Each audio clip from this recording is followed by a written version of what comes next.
Hi, good afternoon, everyone. Rich Swerbinski with the Mortgage Collaborative here once again with the last week in Mortgage Today, our weekly walkthrough, all the latest happenings, news, a look inside the current business climate with the mortgage industry.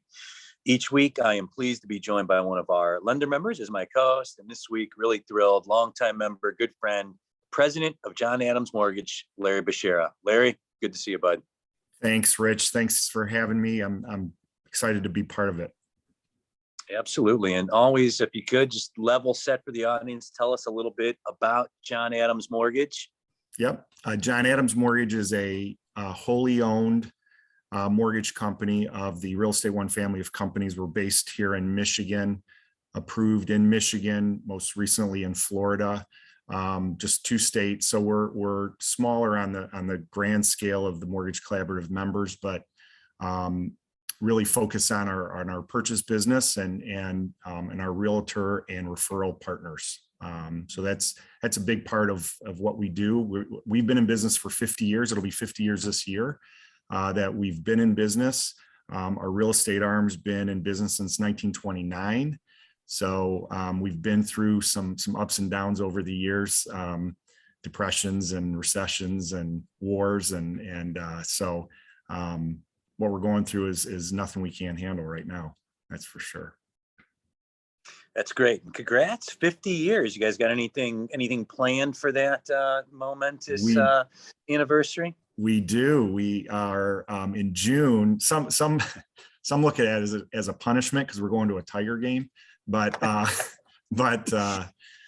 are gonna. There's a spot at Comerica Park that we are gonna rent out. We'll have about 200 people there, employees and some other members of our family of companies, and celebrate and all sit together and watch the game and have a good time.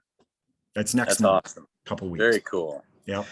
Congrats on that. And thanks again for joining me this week. And let's go ahead and get into it. And let's start with, what has really been the biggest news in the industry, something besides the interest rate climate, is the Biden administration put out last week a pretty comprehensive plan that, in theory would help address the housing supply issues that we're having here in America. Any initial thoughts on that plan when you first took a look at it? Yeah, when I took a look at it, it was, very robust, to say the least. A lot of desire to do something, which I think we all appreciate. But a couple of things that really stood out to me is a lot of bullet points and ideas that revolves around renters, which really doesn't help independent mortgage bankers, which I guess is a concern from that standpoint. But looking at the positive side of it, there are some things on here that could help us. But another 2 things that point out that stood out to me is nothing in here from the standpoint of incentivizing sellers. I think that's really what we all could use. There's plenty of buyers out there, and yes, the rates are rising, and it might be knocking out some borrowers now, first-time buyers especially. But there's no product in the market for these programs to help. So I think if there's a way that they could really focus on incentivizing sellers out there, might be tough, granted, but I think that would be a huge win for all of us. The other thing that stood out to me is, I would assume a lot of these products would be to help those that can sell direct to Fannie and Freddie. I think if there's a way that they could reach out, the government could reach out to some of the larger aggregators to get their support of these types of programs, would help all the independent mortgage bankers out there, because not everybody sells direct to Fannie and Freddie. We do, but not a lot do out there. If we could get some of the larger aggregators on board, for example, obviously we can't do it now because of the rise in rates, but the Refi Now product. good in theory, but not everybody wanted to participate or didn't participate in that, the aggregators. So I think it would be great if we could get them on board too. Some great points there, Larry, that really have mirrored a lot of my conversations with members over the course of the last week since the news broke. And, that being, your statements around a lot in there, multifamily and rezoning and renters and not a lot to help kind of like the for sale single family home market. And also the supply piece of it. I mean, we've been talking for a year and a half now, this show and other shows we do, about just there has to be something that can be done at the government level to help incentivize people to sell homes, because there's so many homeowners, and there's, I think, more than ever. I haven't seen stats to back this up, but just people that own second homes, investment properties, multiple investment properties, a lot of these being affordable homes. In theory, your average investment property, much more likely to be an affordable home by definition than an owner occupied. So that was a big surprise for me as well, that there was nothing in there to help free up the supply side of things and incentivize sellers a little bit more. Yeah, landlords, investors, industrial investors, they're institutional investors, they own a lot of property out there. I mean, if we could just get a piece of that on the market, that would really, really help. And there's a lot of rents are rising, so it makes it hard to give that up as a landlord, but there's got to be something we can think of to help out. The other thing too, again, I think helps a select part of the region more than others, is the accessory dwelling units. That, I don't know how much that helps people like us in the Midwest, but I'm sure it helps the coast a little bit more than us. So you don't have multiple homes on your Michigan property? No, the area that I live, there's not a lot, but there's a handful of carriage houses that are called carriage houses. So I just envisioned, some stranger pulling up in my driveway that's living on my property now, but an interesting thought nonetheless. Yes, absolutely. So, and as you mentioned, there's some things that they kind of allude to that could be coming down the pike on the single family side with Fannie and Freddie ADUs and the ability to more easily finance manufactured homes, but not a lot of meat on the bone as it really relates to just things that are going to have any sort of impact at all on single family housing and anytime soon. And you mentioned the rents. Like, my fear is that it just becomes this vicious circle because there is zero supply and nothing being done to alter that. Rents just keep going up. Thus, these landlords, the last thing they want to do is sell their property. And my fear is that the issue of affordability and inventory gets worse and worse and worse. And then something has to be done too late to incentivize, people that own investments in second homes to sell when something could have been done more proactively. Yeah, maybe limiting the industrial landlords to X number of units. I don't know. Maybe something like that helps. I don't know. I mean, the one part of the proposal I thought was kind of funny, and and my first reaction was, I can't believe that this doesn't exist already. Was they're like, oh, okay, we're going to start HUD and FHA foreclosed homes. We're not going to let institutional investors buy them for it was 30 days or for 60 days. Like, oh, thanks. How is that not in place already? Well, I think way back in the day, there might've been something like that where it was owner occupied only, but why limit it to 30 days or 60 days? Right. Let it go. Just, there's enough buyers out there that will purchase that home at some point.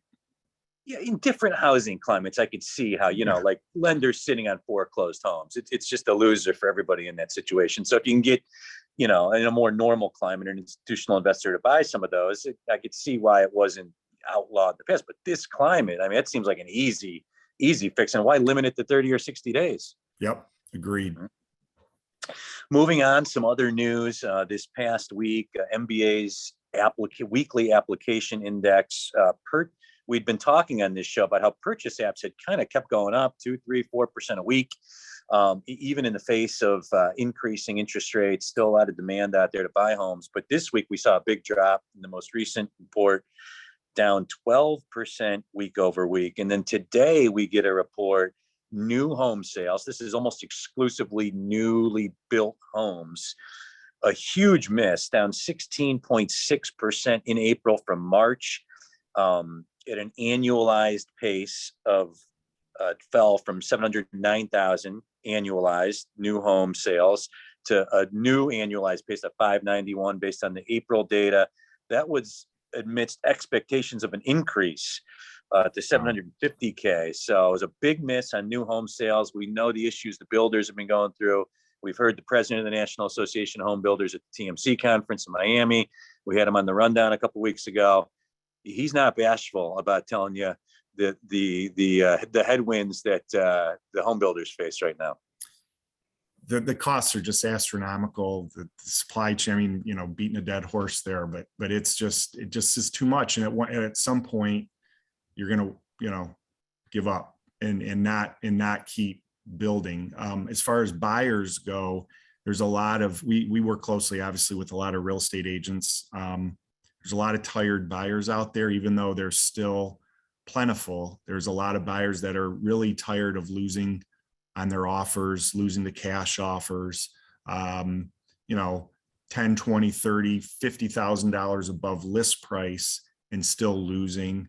So I think you'll start to see that level off. I don't think 12% is going to become the norm down, purchase apps week over week. I think it was a lot of the timing of it all, but there's a lot of tired buyers out there that are just kind of sitting on the sidelines right now. But still a good chunk of buyers out there looking to buy. That's a great point. A good term that I haven't heard used before, but just seems to echo what I'm hearing from the smartest people in the industry. A lot of tired buyers, like still a lot of people out there that want to buy a home badly, but it's like death by 1,000 paper cuts. The incessant news about rates rising and home prices rising. I think that, some of the run up we saw in the face of rising rates on purchase activity these last few months has been people wanting to kind of, worrying that it could just keep going up and just wanting to get in there. But now I think it's almost kind of like at the other point, people are like, man, I'm just going to, stay out there, stay looking, but a little less aggressively maybe. Yeah, they need a breather, some of them, tired buyers, 6, 7 offers in and they're just have lost them all. And you just can't take it anymore, some of them. Crazy. Yeah. This is the last week in Mortgage Today. I'm Rich Swerbinski with the Mortgage Collaborative, joined this week by the president of John Adams Mortgage, Larry Bsharah.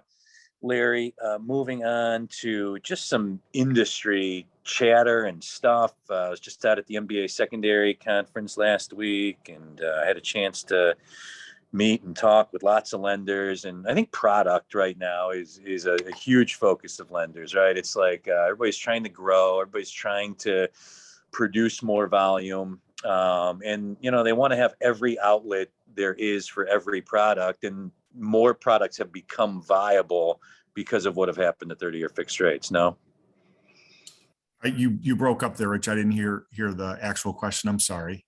Oh, I was just saying that it seems like all lenders they're in the search of, they want to have every product outlet for every possible situation. Yes. You are aligned with a real estate organization. So the real estate agents, right? They want every product known to man, even the ones they'll never use. Totally. It serves as a good talking point. Whether it's a bridge loan or whether it's a non-QM product or an interest only product, you might use it a handful of times throughout the year, or a state bond program. You might use it a handful of times a year, but to say that you have it or to present it to a group of real estate agents or as a recruiting tool to loan officers, the more product you have, the better off you'll be. and just, just make sure everybody's trained on it from an operations standpoint so they know how to handle it. But having as much product as possible is key.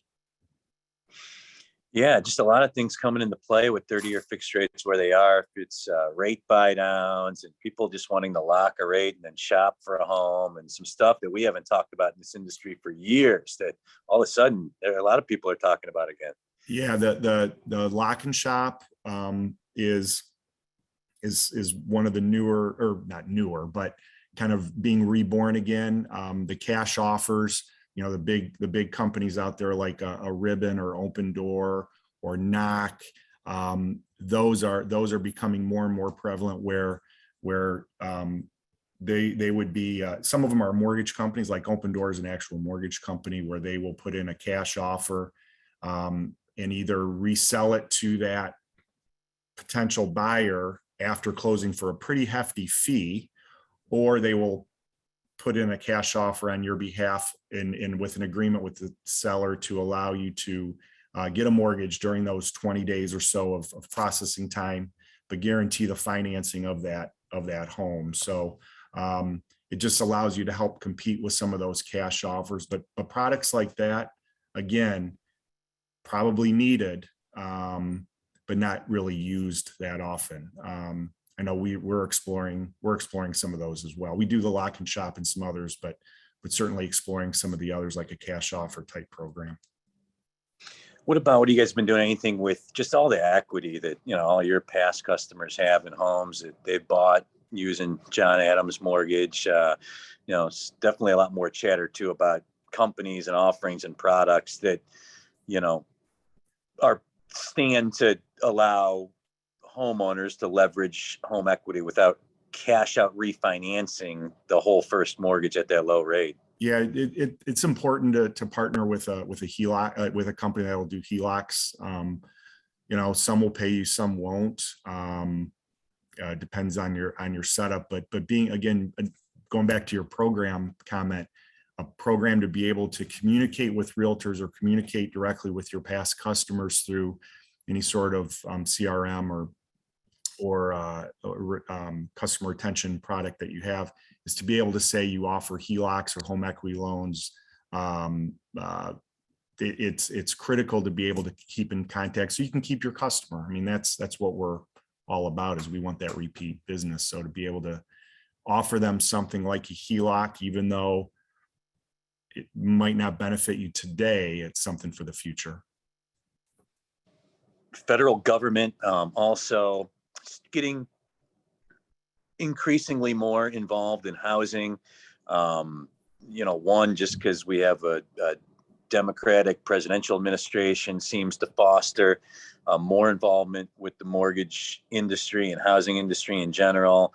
And then the climate, obviously, go back to the Biden housing supply plan. I think out of a need, they feel like they need to get involved a little bit more, and had a chance to listen to Sandra Thompson from FHFA speak last week. Also Rohit Chopra from CFPB. Starting with FHFA, I think that I do like Sandra a lot. I think she does strike a good balance between, wanting to use the GSEs to help advance housing agendas while still really, focusing on safety and soundness. And you can almost kind of like hear that conflict in her voice. They want to be more and do more, yet they are under the government thumb. And part of her role as FHFA director is to prepare them for what lies next and to ultimately get them out from the government thumb. And just your thoughts on maybe some of the developments with Fannie, Freddie, FHFA throughout the course of this calendar year. Well, as far as that I don't know enough about Sandra to be able to comment on her but from a government standpoint, yeah, I mean, the conservatorship has always been looming over our heads since 2000 and I forget what year now. Eight. Yeah. Oh, yeah. 8. Yeah. September of 08. I couldn't remember if it was 9 or 8, but yeah, I mean, they've been talking about that for a long, long time. I don't know how you unwind that without some sort of pain, but it's going to happen eventually. What year? I don't know. I don't know. Think about this. Remember, I mean, if Calabria still would have been in there, because he was on the path to, and you removed the Fannie Freddie guarantee from Fannie Freddie bonds, and you know, investors, what that does, like it makes the bonds more attractive. We're at almost 6% 30-year fixed rate. If they would have privatized Fannie Freddie prior to all this inflation madness, we could be 8, 9, 10% right now. I mean, really. And that would be, boy, then we'd really, I mean, but maybe that causes prices to go down of homes. Maybe that affects, more supply because of people wanting to move on. Maybe it reduces supply. I don't know, but higher rates would have really caused a major problem because affordability is tough enough as it is for especially first-time buyers. Oh my God, it would have been, and honestly, that could have easily happened. I mean, that was the direction things were going. Moving on to the regulatory climate, had a chance to hear Rohit Chopra speak. I think really, it seems like mortgage servicers is his number one focus. Really was harping on like, know your metrics, call center metrics, every metric and statistic related to trying to help borrowers through, situations where they're having a hard time paying. Spoke to appraisal reform and some needed change there in his mind. HMDA data and lenders being cognizant of that. And then he was being interviewed by Bob Brokesman of MBA, who kind of challenged him on the CRA for IMBs thing. And, he kind of waffled a little bit without saying too much there. But your thoughts on the general regulatory climate here in spring? Yeah. IMBs are definitely not made for CRAs. I'll say that from the beginning. It's just not our focus, not our business model.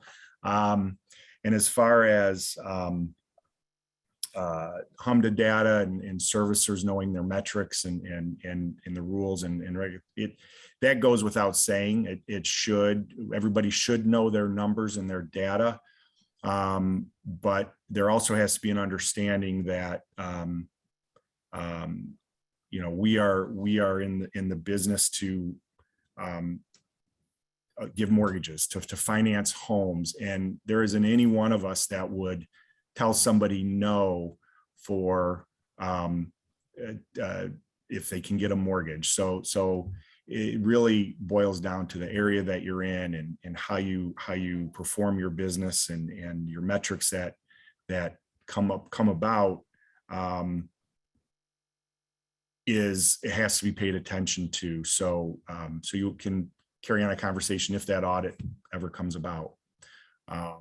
But from the servicing standpoint, so many of us were thrusted into servicing at the start of the pandemic because we were forced to, and those that there is a high level of regulatory needs when you're a servicer, and if that's not your business model, you might want to think about selling those servicing rights. I mean, now is probably the best time you can do that because of how good that business is and the quality of the loans right now in the rate environment that we're in.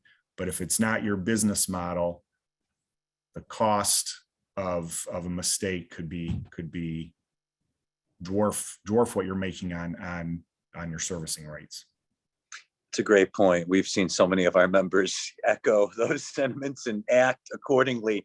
The multiples you can get on MSRs right now, combined with, if it's to your point, if it's not kind of your thing and something you're good at and set up to do well, certainly the regulatory rhetoric towards servicers, it's maybe not a bad time to cash the MSR chips in right now if you're an independent mortgage bank. No doubt.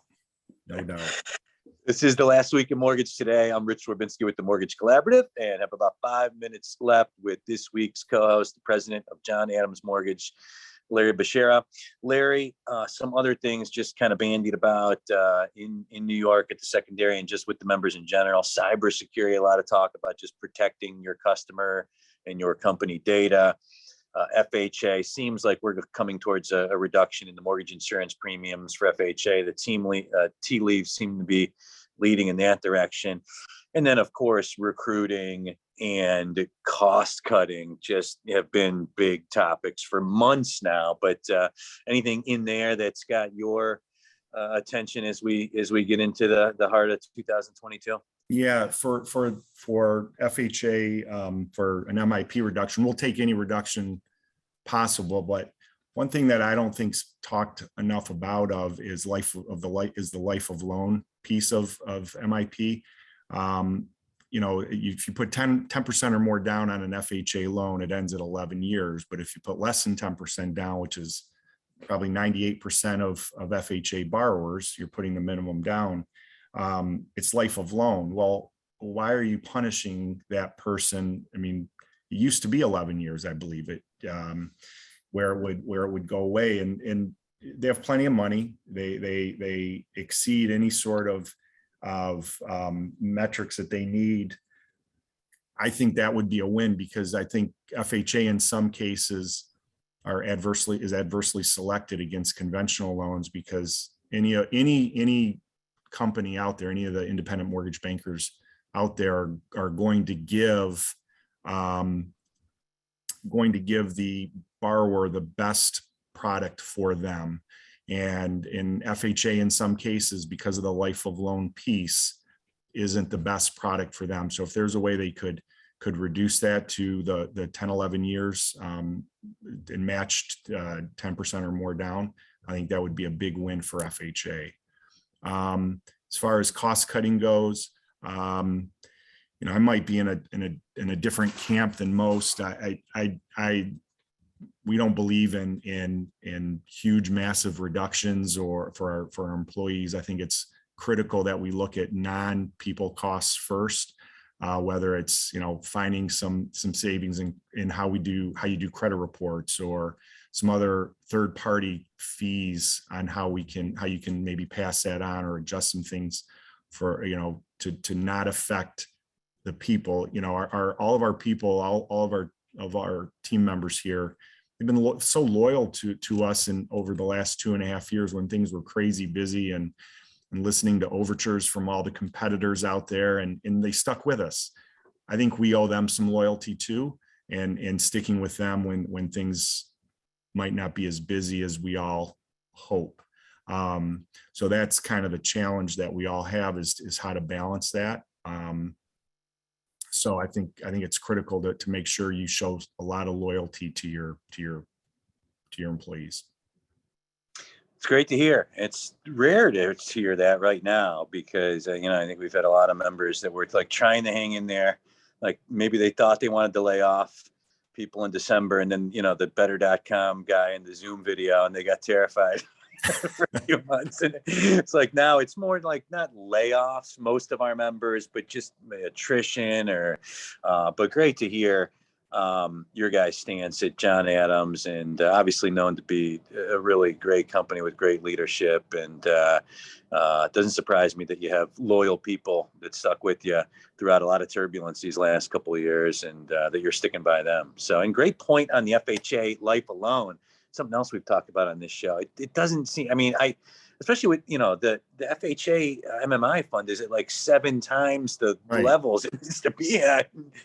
You have these 3% down home buyers that are paying insurance when the LTV of their home is like 15% still. It really doesn't seem to make much sense. But the other thing, Rick, is who in the heck has their FHA loan for more than 10 years? Right.